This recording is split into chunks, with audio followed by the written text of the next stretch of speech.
Okay. So, Morgana, welcome to the show. Yay! I'm so happy to be here. We're going to talk about money and we're going to talk about love and we're going to make it fun.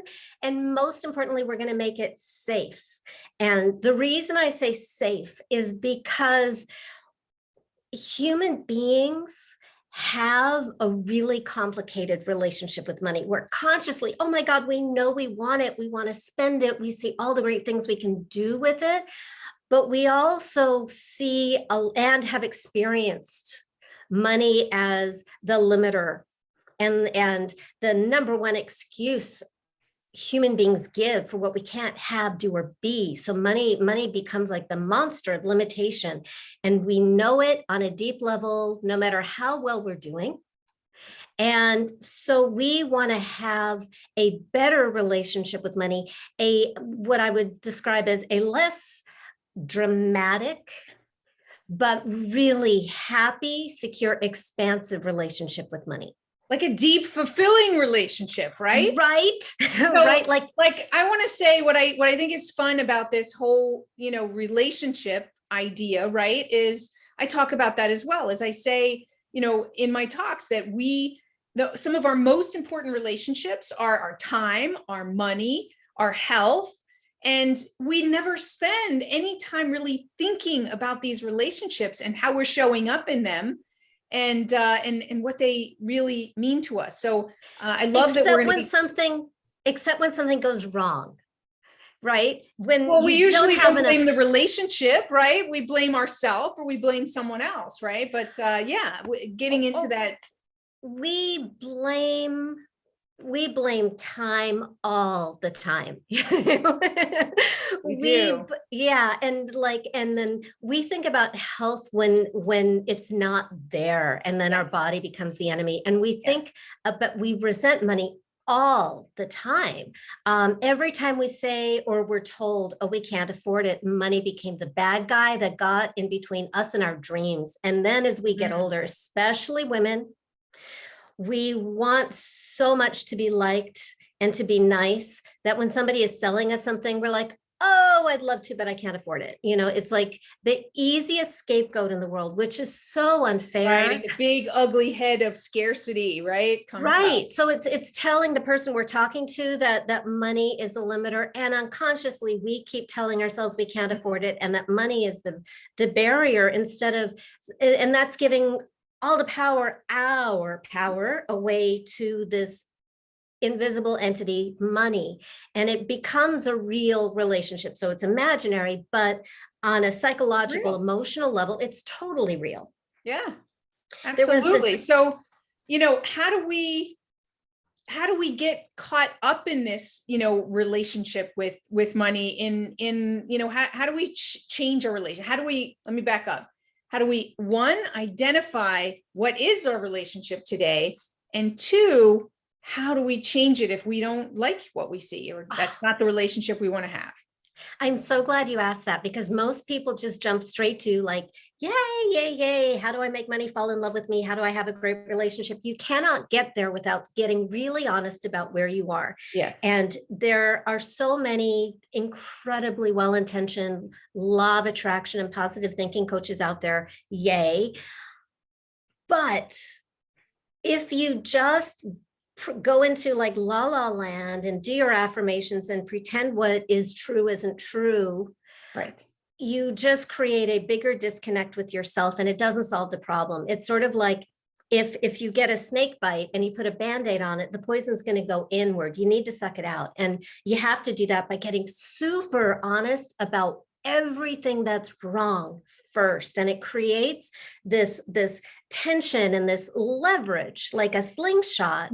Get the farther we go into what is in the way, and we make it as big and dramatic as we can, it creates the momentum, it creates the motivation, the leverage, and the neurology for creating a change that is big and lasts. But you can't get there just by sitting around thinking about, oh, what are my negative beliefs? Because that's not engaged. That's just like, a fun, interesting intellectual exercise that doesn't move the dial. It Right. We have just, to be fully emotionally engaged so that we can and see the dramatic impact so that we yeah. can stop tolerating it and let it go. So I'm all about that, because I want to mention that I've been talking a lot about letting go. Like if we talk about setting priorities, we have to be able to let go of what's not a priority. And I believe that's one of the keys to resilience. So, you know, letting go of what's holding us back and limiting beliefs and things like that are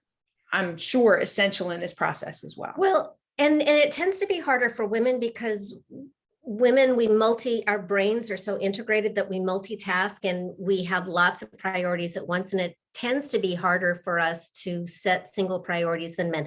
There are exceptions, of course, because we're all human, but just in general, Mm-hmm. women tend to have a little more trouble letting go and determining what is less of a priority. And what we never talk about is there's grief, even when you're letting go of something you don't want. It has been your companion for a long time, and it can be scary letting go before something new is there. So I've actually got a solution to that too. Okay, great. So we've got a lot to talk about today. So let's start with Very quickly. yeah, let's start with how we identify where we are.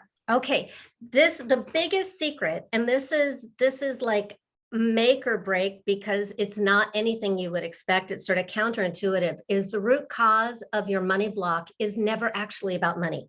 Mm-hmm. It's I know people like to say change your money story, change your life, but it's not money, because money is made up. It's like this shared imaginary agreement that this purse is worth $5 and this is worth 5,000 when they're just bags. It's something we make up. Right. But it's what money represents. That's where things get really sticky and really real from a human motivation perspective. So money represents love. Like our parents were our first experience of money. They told us how much we were loved, how much we were worth, how safe we are.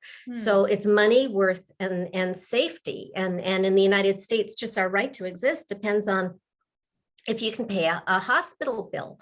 So it gets really scary and dramatic. So what you want to do is you want to start. You can start with the negative experiences with money and all that kind of stuff. Great. And then veer off into the stuff that doesn't look like it has to do with money, like the heartbreaks, accidents, something maybe that you're ashamed of, the disappointments, the negative messages you got about yourself, anything that ever made you feel not good enough, not loved, not worthy, not safe.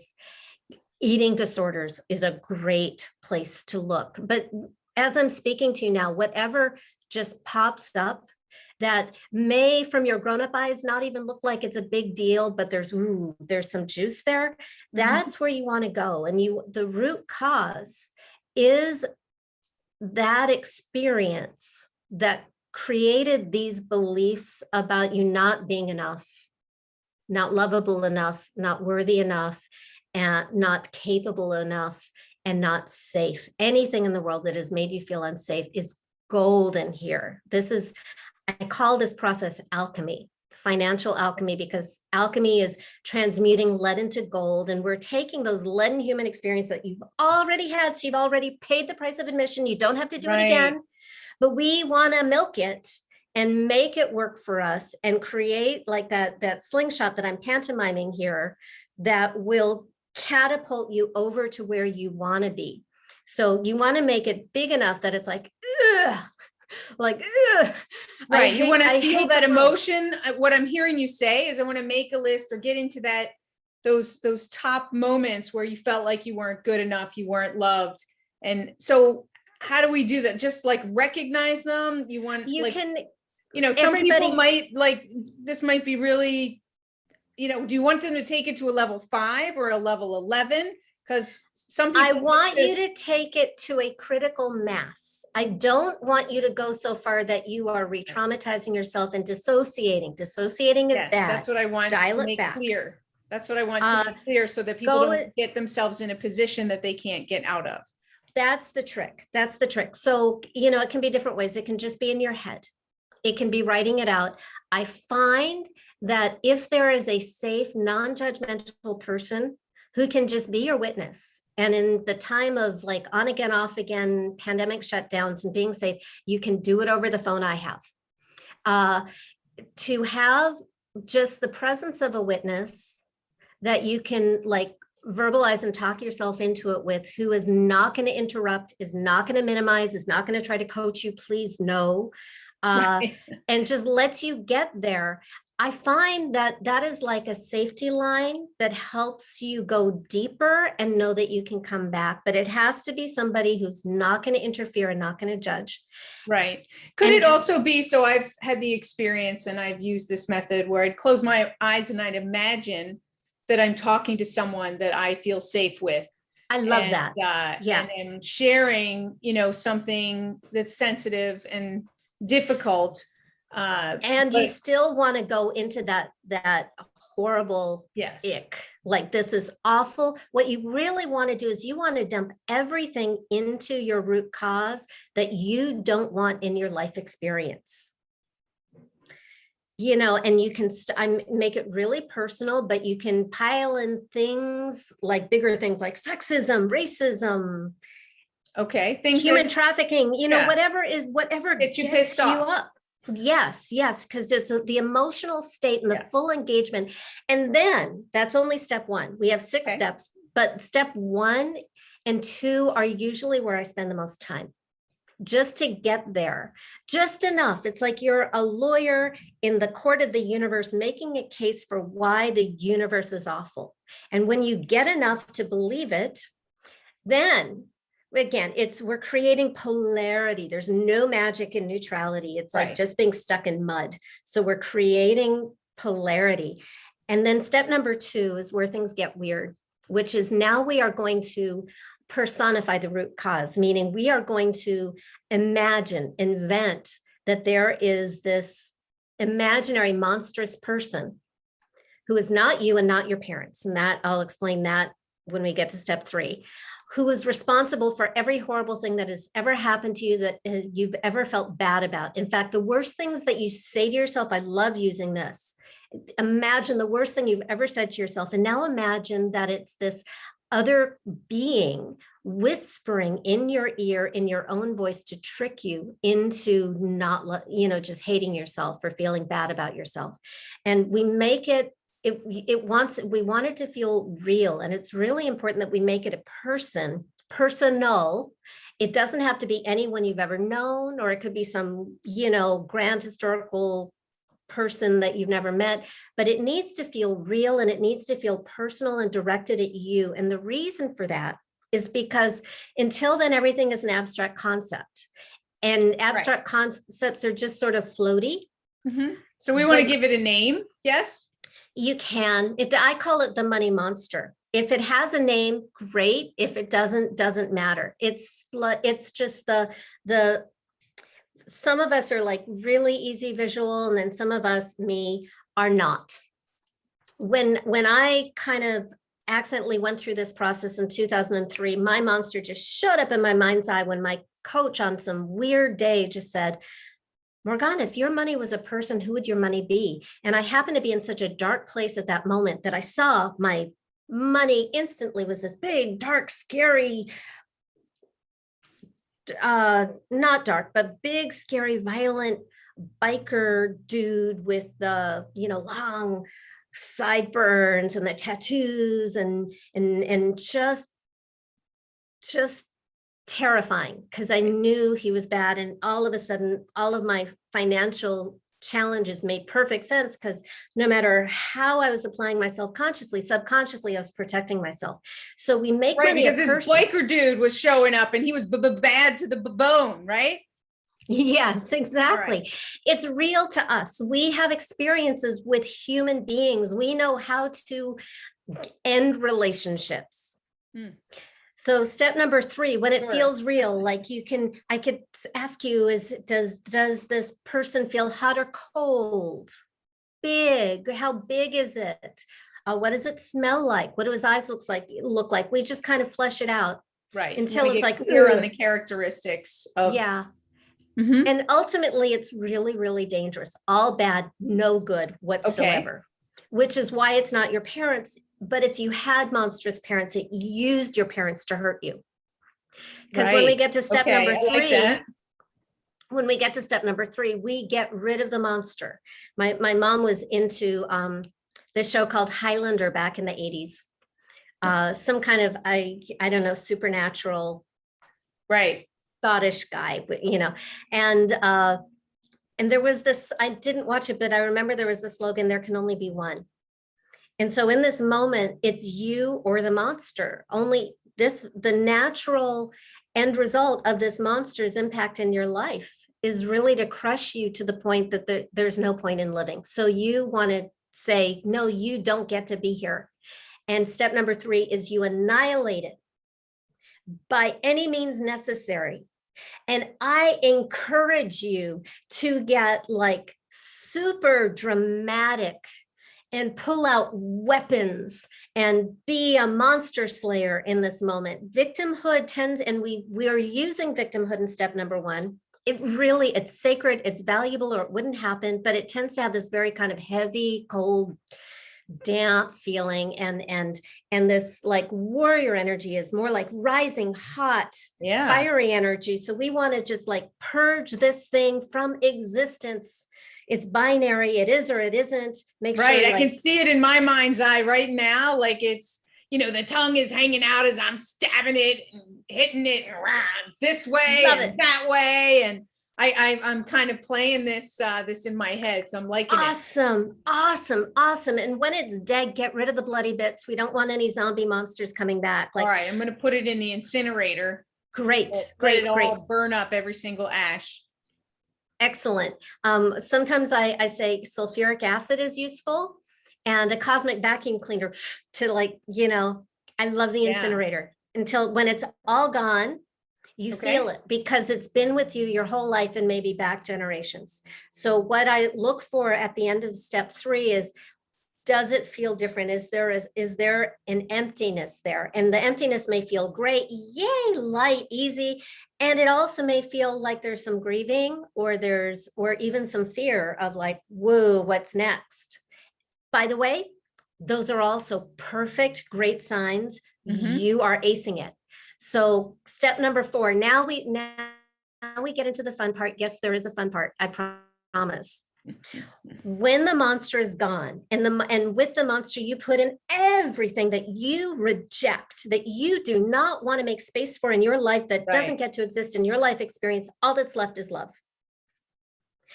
And this is going to be a person too, who loves you more than anybody in the world.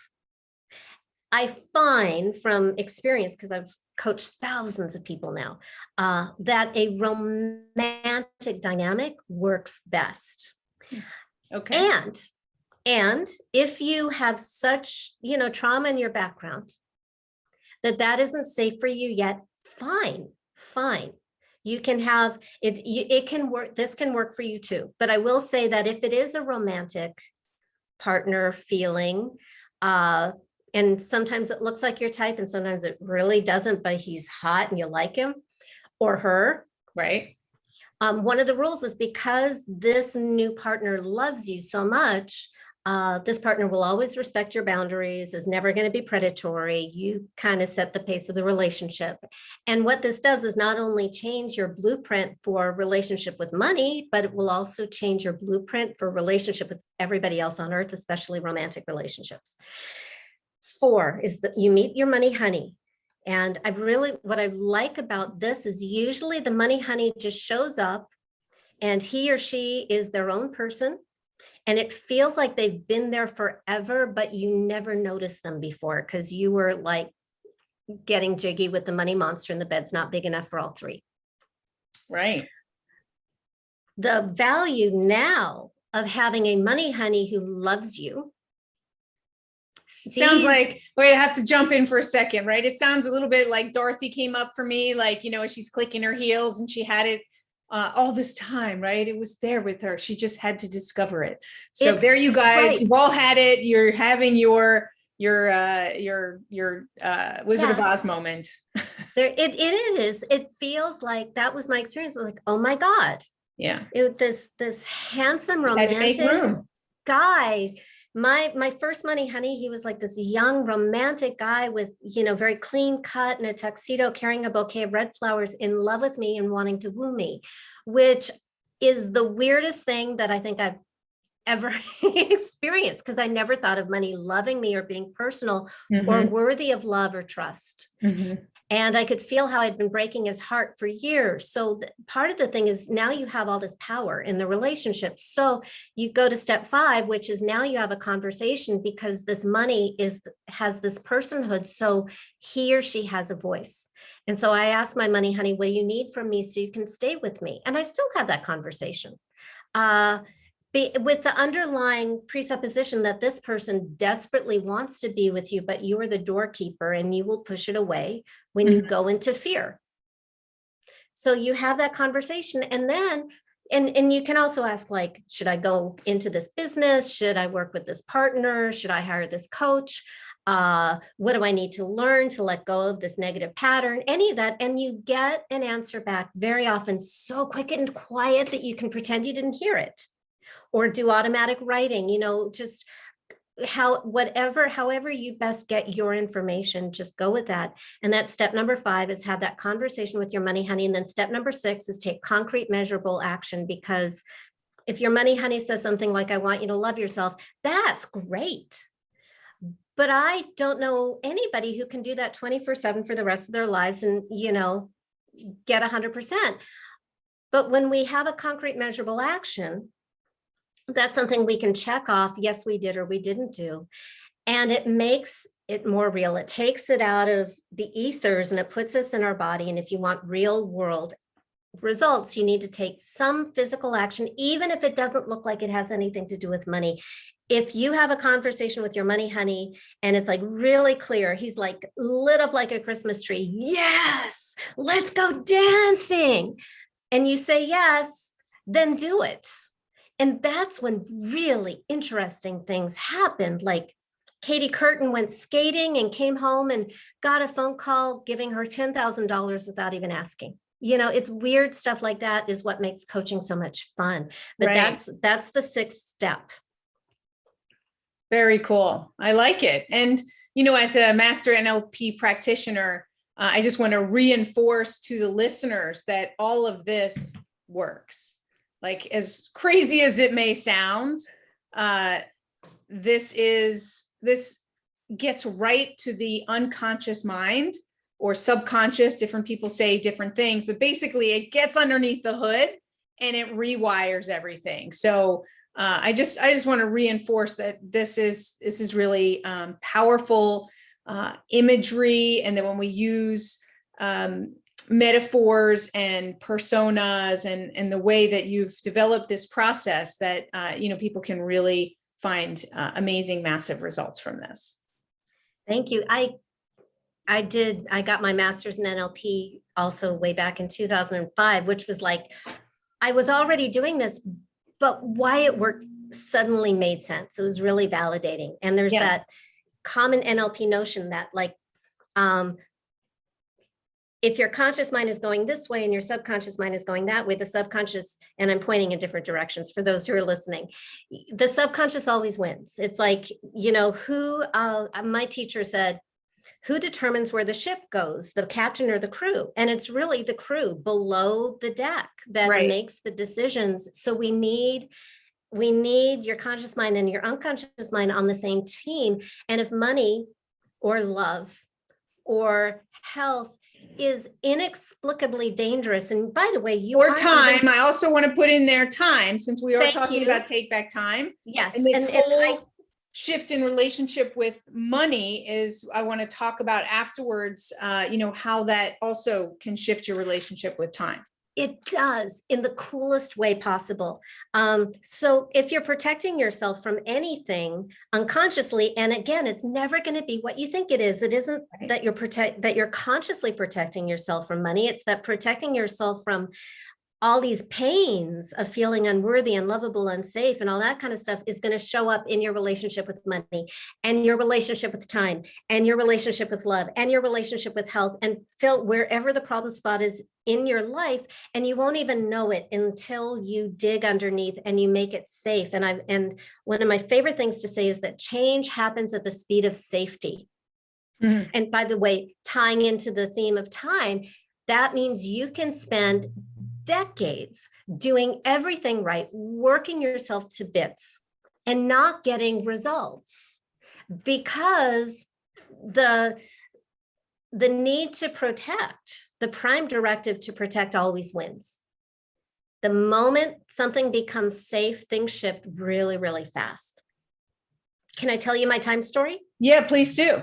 Okay, so in 2012, my money honey and I made a deal because I was still single and 45, and I wanted to travel the world with the love of my life. And I've been looking for that person since I was 4.5. So I'm a real slow learner.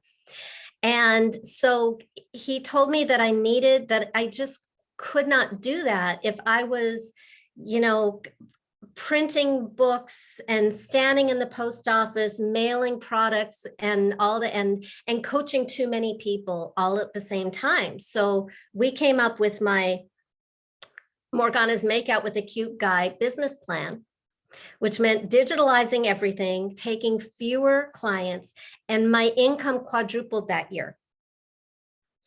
It actually doubled by April. And I met my husband in August. I also slayed my love monster 2 months before that. But ever since then, I work less and less time, make more money, have a bigger impact, because then, remember, I kept telling the universe I want to travel the world with the love of my life. Yeah. I got married for the first time at 47. And it was a simple elopement. I was in Bali finishing my retreat. My husband was in South Africa taking photos of animals. He proposed over Skype. I cut my trip short, came home, picked him up. We eloped, and I was like, bucket list complete. And that's that. And then 2 weeks later, he had an assignment in Puerto Vallarta, and he called the tourism bureau and said, hey, I just got married. Can I bring my wife? And they said, sure, make it a honeymoon. And when we were in Puerto Vallarta, Mexico, we were walking by their iconic cathedral, Our Lady of Guadalupe. And he said, hey, you want to get married again? And I was like, sure. Like, we're filthy, sweaty, totally not glamorous. Right. Two Jews and Jesus walk into a Mexican cathedral. It's like, a joke. Take off our rings, make up new vows. And it hit me so much deeper the second time because I had been a married woman for 13 days. So I had a frame of reference for what being married meant. And when he saw that it affected me so deeply, he came up with the idea the next day, let's get married 100 times in 100 countries. So my business. Wow, I love that.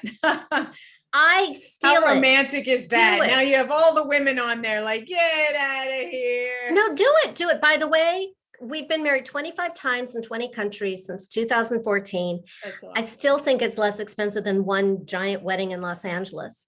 And it's romantic and it's fun. And I encourage everybody to do it too, because it doesn't have, some of our weddings are ridiculous all-day medieval affairs. My husband was knighted in the Republic of San Marino, but it's not about that. It's really about, hey, let's stop life, focus on each other, and remember why we choose each other and what we want for the other.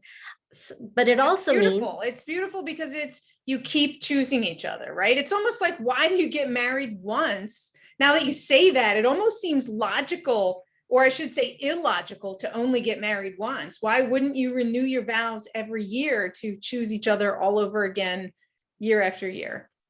Or every day, or just in our case, every time we go to a new country. Right. I just thought a big fancy wedding was too much pressure for a little baby marriage for me. Mm-hmm. But it also now means that since this is our lifestyle and this is my priority, my business has to allow me to get on a plane and go to other countries for weeks or months at a time, because that's important to me. Right. So you want to talk about time? This is what I worked out with my money honey and my human honey. Right. I just get more and more focused on exactly what I want to do and with whom and how I can give the most value, and also be in full integrity with, the life that I want to create for myself too. Right. One of the big things that, I was thinking about when I was preparing to talk to you, and reinforced as we're talking, is that, this relationship with money, and how it affects our time, right, is how we value our time. So you value your time differently now because you have other things that you make more important, and realize that more work is not going to equal more money, right? But getting married, 100 times in 100 countries is going to bring you a lot more happiness and fulfillment and fun. And therefore that raises the value of your time, not to just give it away for, like you said, just on too many smaller activities. So you're focused on the bigger options. I believe that the only purpose for money to exist is to serve love, lifestyle, and legacy. I like that. If making money is killing your relationships, that's not a good relationship with money, no matter how many billions you have. And I've coached billionaires with this problem. And if making money is hurting your health and consuming all of your time, then it's not a healthy relationship with money. And if making money is making you do things that hurt people or the planet, that's not a good relationship with money. Right. The more it serves love, lifestyle, and legacy, the more it makes my money honey happy. And I also found that just the happiness of love blended a certain kind of mojo where my client results got bigger and bigger, and more millionaires were happening faster. So it all feeds each other. And yeah, time and money, they say time is money. You just pick the name of the monster that works for you in the moment, but know that it's holographic. So it's everything at the same time. I call this cute guy money because money was the area of life that needed my love and healing. Right. But it could as easily be time. Well, what brings up the image for me is it's that what? Three-headed dog, that Cerberus. What? Cerberus is his name. Oh, that's what he's called, right? Cerberus, right? It brings up that, like the three heads, right? So it's all of them together, like you said. I was a religion major. I'm really good at knowing those Trying things. to remember which movie I saw it in and what it was called. Yeah. So that's awesome. So thank you so much for sharing this process. I think that, people are gonna, hopefully they were going through it in their mind, but that they're gonna, after this, really step back and go through it in more detail. So did we miss anything? Is there anything that you really wanted to share with the audience before we close down today's episode? Just be kind and gentle with yourself. Like, we really, really raced through this, and I'm trying to cram 20 something years of experience into less than an hour. I don't expect you to master it in the first sitting. So listen to this podcast again. Go to my website, morganarae.com. I have way more resources, hundreds of articles and videos on my website to just for free in the blog to help you and answer questions. I have a video series to help guide you through, and that will hit some of the things that didn't come to me in this moment. But yeah, just understand that I'm not expecting everybody to get it right just right away. So go through it deeper. Go to my website. There are more resources for you there. Definitely. Well, thank you so much. And thanks for sharing your website. And they'll be in the show notes so people can access that. And just, thank you for sharing. I love what you shared, and I'm excited to go through the process more deeply for myself. And I think what's important, and what I want to close out with for those who are listening, is that it doesn't matter where you are on that spectrum. That, I say this also when people are talking about, oh, well, I'm already good at time management and I already have a good relationship with money. Yeah, but there's multiple levels of black belt. If you think about karate, and the masters are still working on new levels of mastery. So I just want to make sure that everybody takes that into consideration who's listening, is wherever you are, right? There's deeper levels of fulfillment, of happiness. I love what you said about money. Money's main purpose is just for love, lifestyle, and legacy. Which one can you tune up and make even more? Maybe you can leave a bigger legacy than what you've left or have done to this point, or enjoy your lifestyle that much more, or have that much deeper love. So there's room for growth for everybody. So make sure that you guys are putting this into practice. So thank you, Morgana, and thank you all. My name is Penny Zenker, and this is Take Back Time. We'll see you in the next episode.